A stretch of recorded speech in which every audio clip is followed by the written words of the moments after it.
Hi, I'm James Shillinglaw here at Virtuoso Travel Week, and I'm here right now with Stephen Arthur, who's the Director of Leisure Sales for Timbers Resorts. And we're going to talk to him not necessarily all about Timbers Resorts, although I am curious about the company, but we're going to talk to him about what's happened to sort of hotel policies post-pandemic and where we're heading, because obviously there's a lot of controversy about certain things that were created during pandemic, and now we're post-pandemic. Are we to a new normal? We don't know yet. We're going to talk about that and a whole lot more on Insider Travel Report. Now, Stephen, first of all, great to see you here. It's been a great show. It's been busy. We're in that we're in that Wednesday where we're kind of like ready to drop. We got one more day left.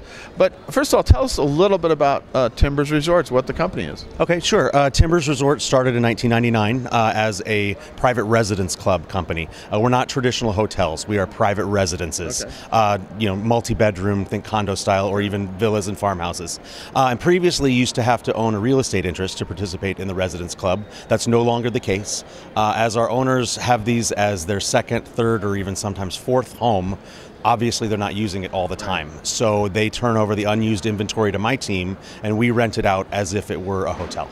And actually, travel advisors can book these accommodations, right? Absolutely. We're bookable through... That's why you're here, right? That's why I'm here. Yeah, we're bookable through GDS or our website, or we have a call center on staff 7 days a week.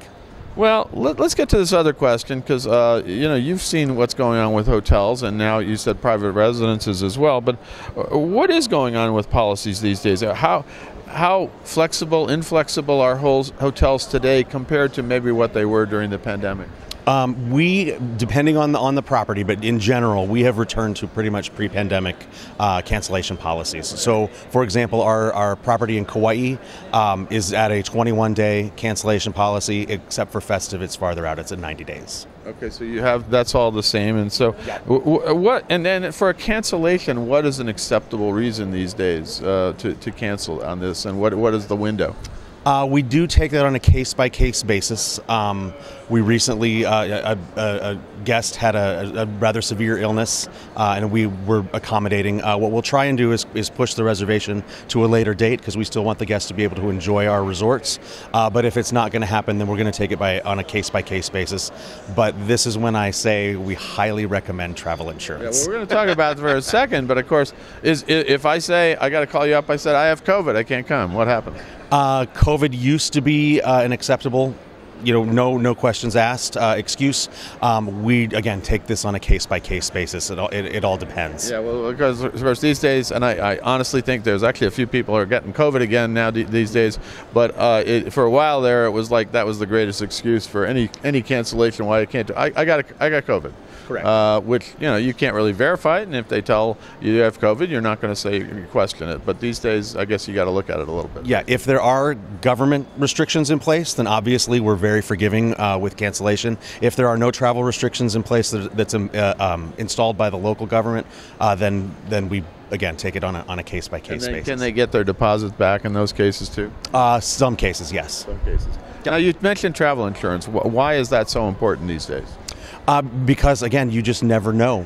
Between COVID, between weather, messing up flights, like take a cruise ship, for example. You miss your flight, you miss your cruise. So it's all being affected by so many different factors these days that if you're going to spend, the kind of money that people are spending on vacations these days, it just makes sense to protect it with an insurance policy. Well, you just got a great endorsement for some of our other friends in the travel insurance company area. We know them. And I do think that COVID, the whole pandemic period, really highlighted the importance of travel insurance. Yes, absolutely. Absolutely. And you got to make sure, though, when you're signing that policy that everything that all the terms are in there. Well, that's also the cancel for any reason, the right. COFAR, which is the highest level you can get, and it's important to get that kind of insurance. Right, 100%. Yeah. Now, there's another trend we saw during COVID that evolved as people started obviously working from home. And then they were working on vacation when they finally could go on vacation. What's happened to that trend? I mean, are you saying more people are not working, not as many people are working from home anymore, or they got policies for their own companies where they're supposed to be in the office? During pandemic and the months and really year afterwards, we did see a lot of people working from our resorts because it wasn't doesn't, if you can work from home, you can work from one of our resorts as well. The trend is kind of waning a little bit as people are starting to return back into the office. We're seeing less and less of that, and kind of returning to more of a normal vacation use of our resorts. So it's vacation use. Well, you see, in my case, I work from the resort, so no matter what, it's my job. It's my job. I have to work from the resorts or the cruise ships or the tours, whatever. And I'm never home actually, and we don't have an office anyway. We all work from home. So it's interesting how that's kind of now. Do you think that sort of maybe does that mean digital nomadism, which we all kind of race to do, is maybe a dying trend, or is that still going to happen? From what I've personally seen, more people are being expected to return to the office. Right. Like in my business, I'm in leisure sales. There's nothing like a face-to-face meeting. So, we're returning to the office. I think everyone's over Zoom calls at this point. Yeah, so, although as I was telling you, I was talking to the director of Pro Colombia, and he said they just put in a new digital nomad policy where you can go have a visa for 2 years, and I said, that actually sounds pretty good, right? Yeah, that would be good. In Colombia there, I just have to learn Spanish, but that's it. Now let's talk about something else that developed. Do you think that the trend where during COVID people wanted larger private accommodations, somewhat like what you offer, is that continuing that trend? And a lot of people went to Airbnbs. I'll admit, even though travel agents can't sell them, I stayed in an Airbnb to shelter for a while. But what's the trend in terms of longer term accommodations? Yeah, absolutely. That is one of the lasting lessons that we've learned coming out of COVID, out of the lockdown, is that instead of being in a traditional hotel, it's like if a multi-generation family is coming and booking several hotels, you still have to go out into a public hallway. You still have to, you have to use a public space. With our model, it's proven to be very popular because these are residences. Right. So you've got multiple bedrooms, shared living quarters, so your family is sharing the living quarters together, not necessarily with the public. All of our residences have full kitchens, so there are still some people who are a little wary of going into a crowded restaurant. Sure.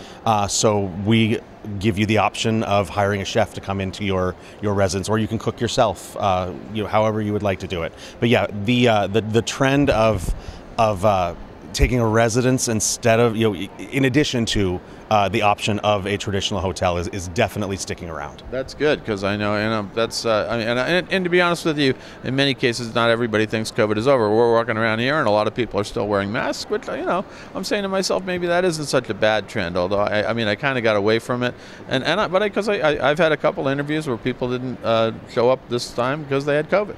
So, it is a lighter grade of COVID in that sense, but they're still not feeling well, and they could still pass it on, right? Yeah, oh, absolutely. Yeah, always be careful. Just wash your hands. Yeah, that's true. So, we're going to go wash our hands later. Although exactly. I got to tell you, I've been on cruise ships lately, and they have all the sinks and everything else at the dining centers. Nobody's using them, so it's really weird how it's changed. They used to have a person saying "washy, washy," like this, and it's all gone there. The facilities are still there. You can still do that, but a lot of people don't, unfortunately. It's too bad, because that's also prevents other diseases. One thing, I did get COVID, but I didn't get anything else. Yeah. I was lucky to escape. I did not get COVID the entire time. That's great. So I was one of the lucky ones. Where are you based? I'm based in Winter Park, Florida. Oh, I know it very well. Yeah. So anyway, there's another trend, I think, that sort of starting to anger the public a little bit, is resort fees. What do you think is happening there? Almost every hotel I know has, even their city hotels, they're not resorts, has put in a resort fee at some point that's mandatory. Is this a trend? We're going to see this for forevermore, and what is maybe the benefit of a resort fee where you actually get some value from it? So our resorts do charge either a resort fee or a service fee. But yes, it does pay for a lot of amenities. It pays for Wi-Fi, use of different facilities. Go back to our Kauai property, we do charge a service fee there, but some scheduled resort activities are included. Complimentary use of our bicycles through our 17 miles of hiking and biking trails is included. Wi-Fi, housekeeping. See, you mentioned Airbnb earlier. Yeah. They charge a service fee, right. But they will give you your keys and then leave you alone for the whole week. When you stay at a Timbers resort, it's a fully serviced resort. Okay. So even though there is a service fee, you're actually getting service throughout the entire week. There's a concierge, there's daily housekeeping, security, front desk. You check in as if it's a hotel, yeah. But you have the space and privacy of a residence. Now, why just not include that in the rate?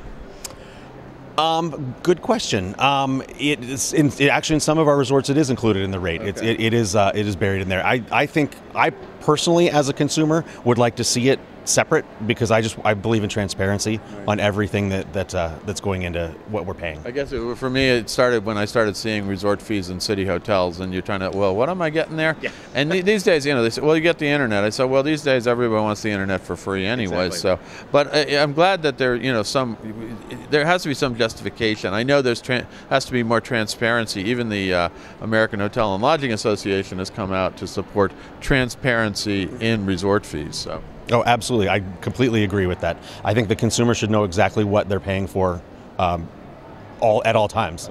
Now, do you think we've gotten through that pandemic period and now we're in whatever passes for the new normal in terms of accommodations? I do think that the new normal includes a few changes. I think that people are used to. I think that, with staffing issues coming out of the pandemic, I think people are a little more understanding when there's delays or waits. Sure. I think people understand that with the disruption in supply chain, that a lot of the things that they're used to might not be available. And I do think that people are kind of a little bit more understanding about that. I'm hoping we're getting back to a more prosperous normal, not necessarily a new normal. Well, certainly in the last few, this year and looking at next year and even last year were tremendous years for travel. Oh, yeah. And almost straining the gills at a time when, as you mentioned, there have been staffing issues in hotels and other places within travel, but people are back on the road. There may have been a slight dip, a little bit occasionally, but I think people are. It's not revenge travel so much anymore, right. but they really want to get back to whatever what they did in the past. And it turns out what they did in the past, we're doing even more of it because most of the numbers I see are well above 2019, which was the last sort of measurable year, right? Yes, absolutely. We're definitely seeing now. Like you said, last year was a gangbusters year across. No one expected that one to be that eased there quickly, right? No, it was gangbusters across the board, and we are kind of seeing a little ebb from that. Yeah. Mostly because there are more options now. Right. Last year we saw a big boom at our Kauai property because that was your warm weather option. The Caribbean still had a lot of restrictions on it. Europe had a lot of restrictions on it. Asia was completely closed. Yeah. Cruise ships, people were still a little wary about them. So now that's all subsiding. Right. So there are more options, which is, I think, a little bit of what we see as the ebb. So people are still traveling. It's just that they're going more places from what I'm seeing. Well, I think you're absolutely right. Now, for those who want to, we go out to 123,000 travel advisors, and they may want to find out more about your company. Where can they go on your website to learn more about Timbers? Online we're at timbersresorts.com. You'll see all of our available rental properties, as well as some of the other things in our portfolio that are available for real estate sales that are not necessarily rentable as a hotel. Fantastic. Well, Stephen, great to see you here. Hope it's been a good show for you. We are getting a little tired because it's getting to the end. I got one more day, but it is an amazing show to come back. I think it's bigger than it was last year, and it's back to about 5,000. And there are a lot of great people like Stephen here coming, and a lot of great travel advisors. Great to see you, and thank you for taking the time to speak with us. Thank you. I appreciate it. I'm James Shillinglaw, and this is Insider Travel Report.